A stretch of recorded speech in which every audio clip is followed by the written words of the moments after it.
Bom, e depois desse caso, líderes do governo Lula no Congresso decidem apoiar a CPI mista para avaliar e apurar os ataques violentos aos prédios dos três poderes. A Luciana Verdolim de volta aqui ao Jornal da Manhã. Ô, Luciana, quer dizer que o tom agora, antes o governo vinha brecando essa possibilidade da CPI, agora o tom mudou. Mudou completamente, Tiago, da água para o vinho. E a avaliação que se faz, o próprio líder do governo, José Guimarães, fez questão de ressaltar que, apesar do governo não concordar com a CPI, que CPI não ajuda em nada, apenas paralisa os trabalhos no Congresso Nacional, os governistas serão os primeiros a indicar os representantes se ela mesmo foi instalada. Os governistas lá no Congresso Nacional passaram a semana, os últimos dias, tentando evitar, inclusive, a leitura do requerimento que estava previsto para terça-feira. O presidente do Senado, Rodrigo Pacheco, marcou nova sessão, sinalizou que o requerimento de instalação da CPMI pode acontecer no próximo dia 25. Isso se for mesmo consensual entre lideranças da Câmara e Senado. José Guimarães disse o seguinte, que os vídeos, no entanto, não vão mudar o entendimento da população com relação aos atos do último dia 8 de janeiro. Ele diz que já está na consciência democrática do Brasil que os atos foram patrocinados por quem não defende a democracia. Em função disso, avalia que é necessário a apuração ampla, geral e irrestrita, doa a quem doer. Ainda de acordo com o líder do governo, ninguém brinca com a democracia. Se o Congresso quer instalar a CPMI, ela vai ser instalada e os governistas vão atuar para ajudar nessa investigação. Vale lembrar que um dia antes, o ministro aqui das Relações Institucionais, Alexandre Padilha, diz que a CPMI era uma proposta liderada por quem passou o pano no dia 8 de janeiro. Não é uma proposta de quem quer apurar quem é responsável, quem financiou e quem mobilizou aqueles atos, a invasão no último dia 8. A questão promete pegar fogo lá no Congresso Nacional depois da divulgação dessas imagens aqui no Palácio do Planalto. A gente tem um novo chefe do Gabinete de Segurança Institucional da Presidência da República e a sinalização que vem aqui do Palácio do Planalto é de que o governo quer rever, inclusive, todo o aparato de segurança. Agora, vale ressaltar que o que aconteceu no último dia 8, para quem conhece aqui a Presidência da República, foi atípico. Qualquer movimentação aqui perto do Palácio do Planalto, imediatamente é mobilizado um grande número de policiais que ficam de prontidão aqui na sede do governo e é exatamente isso que precisa ser explicado, pelo menos é a cobrança que vem de deputados e senadores. Você disse que vai pegar fogo agora, discussão no Congresso Nacional. Luciana Verdolim até já, girando os nossos comentaristas, Nelson Kobayashi. A grande questão, aliás, são inúmeras as questões em relação a isso, é por que esse vídeo não foi divulgado antes e qual realmente teria sido a participação agora do ex da GSI? Pois é, né, Tiago? A gente precisa se lembrar que esse vídeo foi divulgado agora para o grande público, mas é um vídeo que já estava no inquérito que investiga essa situação e, portanto, já era de ciência, principalmente do Ministério Público, da Procuradoria-Geral da República e do próprio ministro relator, o ministro Alexandre de Moraes, no STF.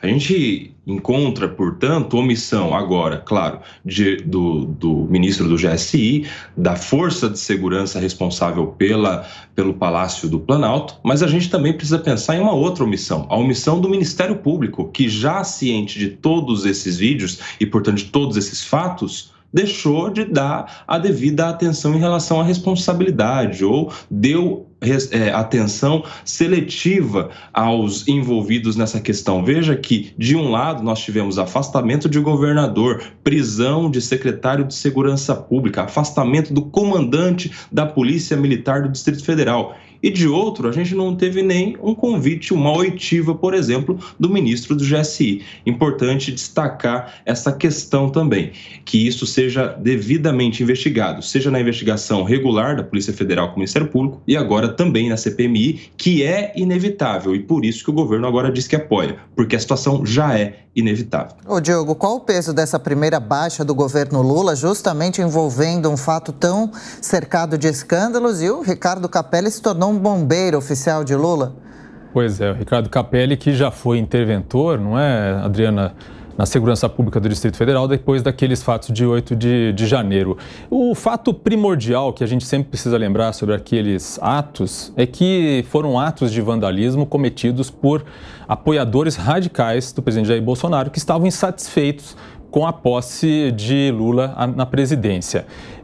Há uma tentativa da oposição de vender uma narrativa de que aqueles atos teriam sido de alguma forma incentivados ou organizados de maneira escusa pela esquerda ou, enfim, por alguém que gostaria de criar um fato político que justificasse alguma medida posterior. Obviamente que isso é uma narrativa fantasiosa e esse vídeo, ainda que esteja sendo apresentado pela oposição como uma prova dessa narrativa, não apresenta indícios disso. Até o que se pode ver até agora, inclusive, é uma confirmação de insatisfações que foram manifestadas pelo governo Lula posteriormente aos atos de 8 de janeiro em relação justamente à atuação do GSI. Por quê? Porque apesar do ministro do GSI ter sido indicado por Lula e ser de confiança de Lula, a grande maioria dos cargos de confiança, por exemplo, do GSI ainda era, naquele momento, ocupado por indicados, militares indicados pelo governo anterior, pelo governo Bolsonaro. Então havia uma percepção junto ao entorno de Lula de que eles eram leais a Bolsonaro. E justamente por isso, inclusive, Lula manifestou, basta ver as notícias nos dias seguintes aos atos de 8 de janeiro, manifestou insatisfação com o fato de que as trocas desses cargos, dessas posições, desses funcionários, estavam ocorrendo muito lentamente, mesmo depois do que havia acontecido em 8 de janeiro. Também há uma disputa internamente no governo em relação a essas imagens, né? Há uma narrativa, uma afirmação, inclusive Lindbergh apresentou essa ideia de que o ministro do GSI não estava dando acesso a Lula a todas as imagens do Palácio do Planalto. O general Dias diz que não é verdade, que ele inclusive disponibilizou isso para todas as instâncias investigativas, inclusive STF, Polícia Federal, Exército Brasileiro, enfim, deu acesso a todas essas imagens. Então essas imagens já estão sendo consideradas nas investigações que estão acontecendo. Ô, Schelp, só acrescentando em relação à CPI, será que a CPI vai trazer mais esclarecimentos? É bom lembrar também que há esse julgamento virtual no Supremo, em que todos devem virar réus, né, já que os ministros se posicionaram. A CPI pode trazer quais avanços no momento em que outros temas talvez seriam mais importantes ou não? Olha, eu continuo achando que a CPMI é uma perda de tempo. As investigações sobre os atos de 8 de janeiro já estão acontecendo e, obviamente, que é preciso que essas investigações também atinjam as pessoas que aparecem nesses vídeos, né? Que se descubra, de fato, qual era a atuação deles, por que eles estavam, em alguns momentos, ajudando os vândalos, né? As pessoas que estavam lá, que invadiram o Palácio do Planalto, e tudo isso tem que ser investigado, obviamente, mas já está sendo investigado, né? Tudo isso já faz parte do escopo de provas que estão sendo analisadas.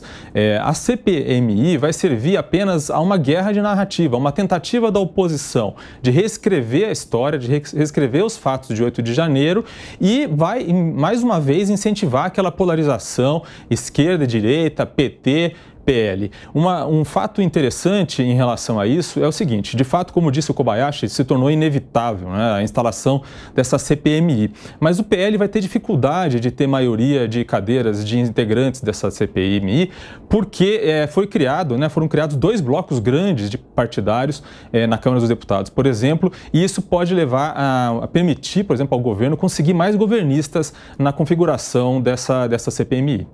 O Kobayashi, a CPMI do 8 de janeiro ganha força a partir de agora, deve acontecer, né? Quais efeitos ela pode provocar? E só lembrando, Koba, a votação dos ministros do Supremo para tornar réus 100 invasores do 8 de janeiro já está em 6-0. Pois é, também é inevitável que eles serão, que essa denúncia não seja aceita. Então, serão réus os 100 denunciados. Em relação à CPMI, importante deixar claro que as CPIs, né, são um instrumento de oposição, instrumento da minoria. Por isso que é preciso só 1/3 de assinatura, de subscrição dos parlamentares para a instalação de uma CPI.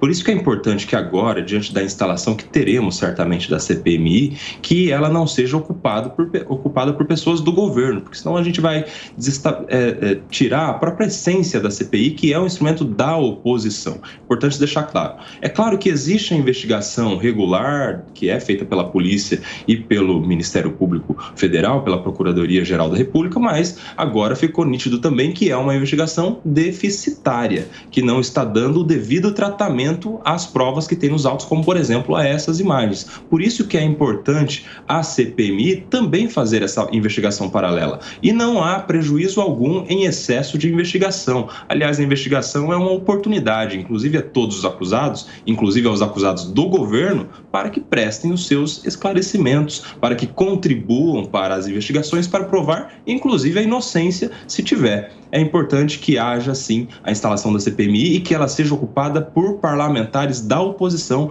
porque é essa a essência da Comissão Parlamentar de Inquérito, um instrumento da minoria, um instrumento da oposição.